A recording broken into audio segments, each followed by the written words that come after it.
Hey, I got a topic I talk a lot with my audio engineer buddies about when it comes to drums, and one of them is actually pertaining to kick drum. So this is going to be hopefully just a 2-3 minute video quickly explaining and showing audio examples of that.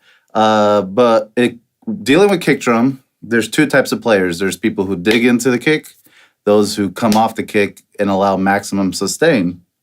Now, obviously, one produces more low end than the other when it comes to the sustain part of it, but it doesn't mean that one is worse than the other. It just depends on what you're going for. Digging into the drum doesn't always give you the required results, especially when you need something to hold out a note or actually fill out a sense of space, especially when it's like a big ballady kind of sound.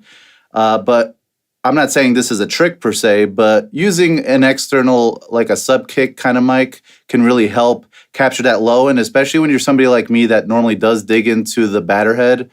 It does, choke the drum a little bit, gives it a good punchy sound, but does remove the sustain, which is a big issue in a lot of genres of music. So if you're disciplined enough, yes, you'll also learn how to incorporate hitting the drum coming right off of it and allowing the batter head to flex enough to actually allow that sustain to take place. But in this case, you can use some strategies such as a sub kick to retain that low end that you lose because of digging into that kick head. So let's go straight into some audio examples so you can see exactly what I'm talking about, and I'll label what I'm trying to express. I'll label whether I'm digging in or coming off the head, and then what microphones we're using. One of the biggest things is that I don't actually own a sub kick kind of mic, so I am actually going to use a condenser mic. And on top of that, not just a condenser mic, but a pencil condenser mic.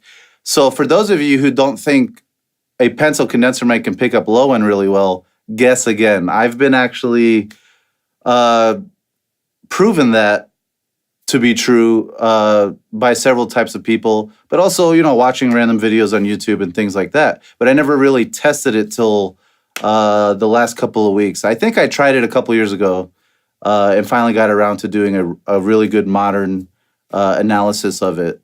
So for those of you who don't have an extra mic, don't hesitate to use things that don't look normal. So something you can do is pencil condenser mic especially is really good at getting transients and expressing a lot of high frequencies. So people think, well, why would you use that on an outside kick mic when you're trying to capture a low end? The key is low pass filter.